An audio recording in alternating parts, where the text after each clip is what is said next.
perkenalkan, hari ini saya perjalanan menuju timur bersama sahabat-sahabat saya, orang-orang spesial. Kita menuju timur itu ke daerah Tenganan Pegeringsingan. Kita akan mencoba merubah sedikit, memberikan variasi pada pandangan mata. Kebetulan saya mengajak rekan saya yang dari luar kota. Ini orangnya. Halo. Saya jadi bos sepertinya karena ada sopir. Dan di belakang saya yang tidak pernah terlupakan ini beliaunya. Iya. Mana dia ngilang lagi tuh? Muncul. Ngumpet ya. Ya, perjalanan kita menuju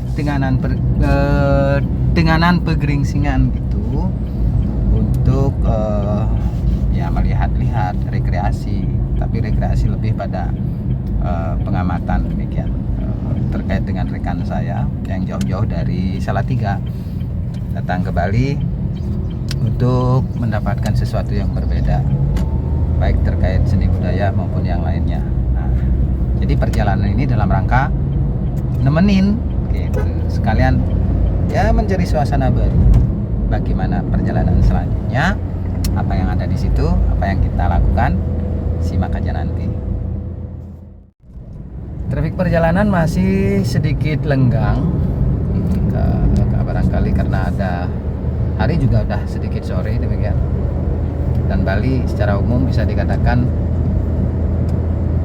COVID itu udah memang sudah seakan sirna tapi belum maksimal. Iya.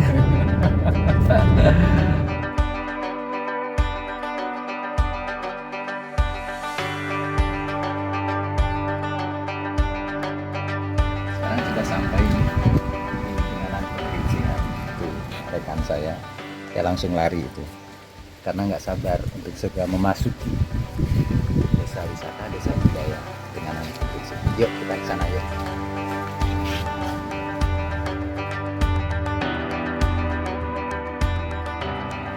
Kan tadi udah di tempat kedatangan dan sekarang ini kita ada di area tiketing. Nah, ada sedikit hal menarik. Ternyata di sini di Desa Wisata Tenganan akses juga sudah dipersiapkan untuk rekan-rekan disabilitas. Buktinya seperti ini. Jadi ini jalur rekan-rekan kursi roda. Jadi kalau rekan-rekan yang difabel kursi roda ingin ke Tenganan, nggak usah khawatir, masih bisa lewat akses yang sudah tersedia ya. Oke. Nah, ini sedang registrasi beliaunya dari jauh soalnya. Dan tampak keluar seperti ini rekan-rekan. Desa Tenganan Pegeringsingan. Seperti apa? Silahkan simak. Silahkan perhatikan, mainkan imajinasinya lewat media visual yang kita coba tampilkan untuk rekan-rekan semua. Nah, kita udah jalan nih, jalan sambil berbincang. Mas Gamas, selamat datang ya. Ya, gimana Mas? Ini tampilan depannya dari Pegeringsingan Mas. Kita masuk aja Mas. Payungnya bagus loh, hitam payungnya. Iya.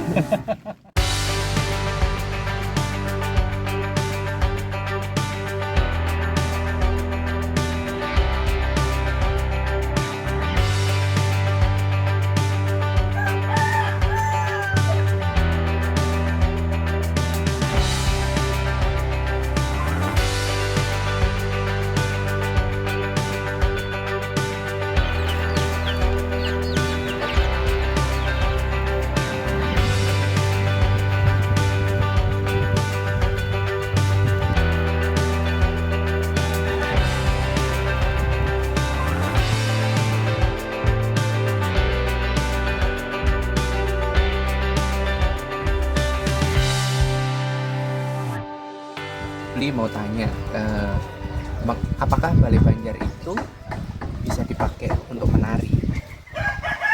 Rasanya sih, tapi secara umum kalau kita bilang apa fungsi Balai Banjar kan demikian. Biasanya digunakan sebagai tempat warga setempat untuk berkumpul, bertemu, membicarakan masalah adat atau rencana-rencana terkait ritual yang ada di desa tersebut saja. Mungkin sama saja halnya. Kenapa saya bilang mungkin? Karena yang punya hak atau lebih pasti menginfokan tentang hal itu kan sebenarnya warga setempat. Warga sini ya. Nah, cuman karena kondisi kita datangnya kita memang bisa dilihat suasana hujan, masih juga ada rasa-rasa pandemi seperti itu. Kita ambil info secara garis besar aja. Di tempat ini Balai Banjar tempat Iya, kita. Balai Banjar. Kita ada. Dan mungkin fungsinya sama sebagai tempat pertemuan untuk membahas persoalan-persoalan. Mungkin juga para ketuanya ketika akan menyampaikan sesuatu terkait adatnya bisa dilangsungkan di sini atau bahkan mungkin juga di beberapa desa-desa kuno di Bali itu memfungsikan ada istilahnya Balai Agung seperti itu. Balai Agung. Nah, yang khusus untuk membicarakan masalah-masalah terkait ritual. Kalau di sini ya di situ Balai Panjang itu kan ada bangunan panjang. Iya, tadi di sana. Itu Balai Agung ya. Mungkin di situ bisa dikatakan khusus membicarakan terkait untuk sebuah ritual. Bahkan mungkin juga kita juga nggak tahu sebagai sebuah analisa ya, mungkin saja ketika ada tari-tari sakral, tari yang di bagian dari ritual bisa saja ada di situ. Seperti itu. Dan Balai Banjar ya fungsi secara umum sama aja sebagai tempat untuk pertemuan. Itu aja ya Pak. Iya.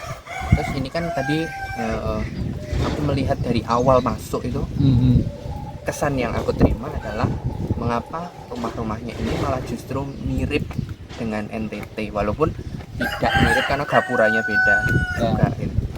Itu kenapa?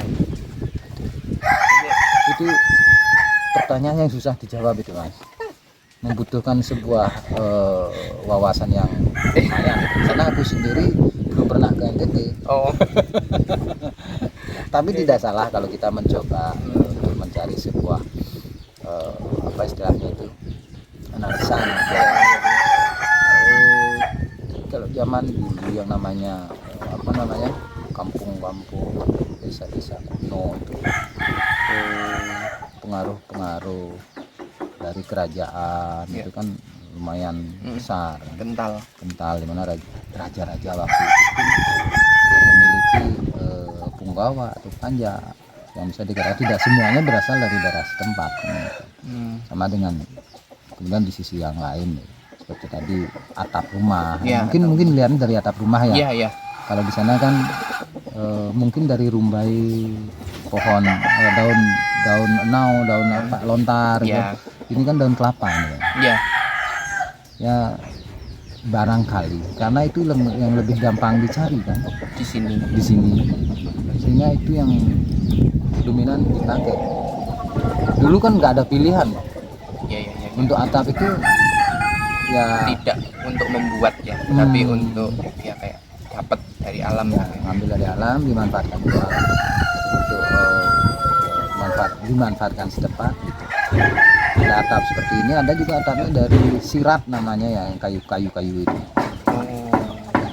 Atap rumah dari kayu-kayu ya itu semua kearifan lokal zaman dulu kan seperti itu, semua dari alam untuk alam dan bisa dipakai, keselarasannya lebih tinggi zaman itu. Dan barangkali itu juga yang ingin spiritnya tetap dilestarikan karena Tenganan juga merupakan satu desa kuno, desa wisata yang kental masih dengan adat budayanya seperti itu. Kita hari ini datang ke sini kan kebetulan juga sempat saya tanya di depan kapan ada ritual kan, bulan-bulan ini memang nggak ada. Nah akan terasa lebih kental lagi, spiritnya dapat, tradisionalnya dapat, kekunoannya itu dapat ketika ada ritual. Nah, semua ada kostum, identitas ritual kekunoan itu kan bisa dari kostum, bisa dari bahasa tubuh, gestur dari para tetua, anak muda, dan beberapa hal lainnya yang mendukung sebuah barangnya yang dibawa. Itu barangkali. Nah hari ini kita datangnya kebetulan tidak pas ritual. Ya. Mana Mas?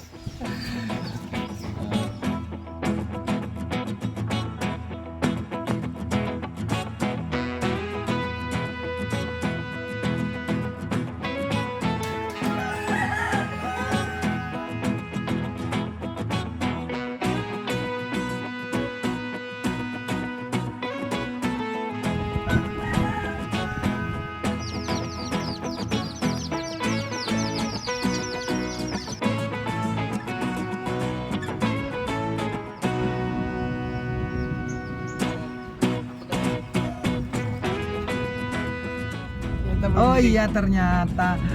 Oke rekan-rekan semua.